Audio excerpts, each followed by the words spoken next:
అసలు మోకాల మార్పిడి ఎవరికి చేయాల్సొస్తుంది? మోకాలు అరుగుదల అనేది మనకి నొప్పి ద్వారా తెలుస్తది. పేషెంట్ ఒక 4, 5 అడుగులు కూడా ఏయలేకపోతున్నారనుకోండి, చాలా ఎక్కువ అరుగుదల ఉన్నట్టు.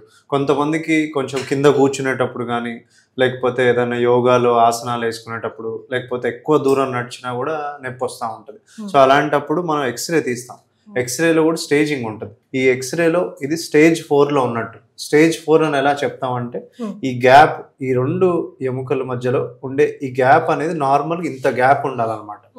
ఇటువైపు చూస్తే మీకు సరిపోని గ్యాప్ ఉంది. అదే ఇటువైపు వచ్చేసరికి పూర్తిగా గ్యాప్ అనేది లేదు. అంటే గ్యాప్ ఎందుకుంటదంటే, ఈ ఎముకకు చివర ఉండే గుజ్జు పూర్తిగా అరిగిపోవటం వల్ల ఈ గ్యాప్ అనేది తగ్గిపోతుంది. అసలు బోన్ రాపిడి గురై అస్సలు నడవలేని స్టేజ్ అనమాట ఇది. దీంట్లో ఒక 4, 5 అడుగులు వేసినా కూడా పేషెంట్ విపరీతమైన నొప్పి ఉంటది. అండ్ కాళ్ళు కూడా బెండే అయిపోయింది చూస్తే. పూర్తిగా అరగటం అనేది జరిగిపోయి మనకు అసలు నడవడానికే రాదు పేషెంట్‌కి. సో, అలాంటప్పుడు మనకి నీ రీప్లేస్‌మెంట్ తప్ప వేరే ఆప్షన్ ఉండదు.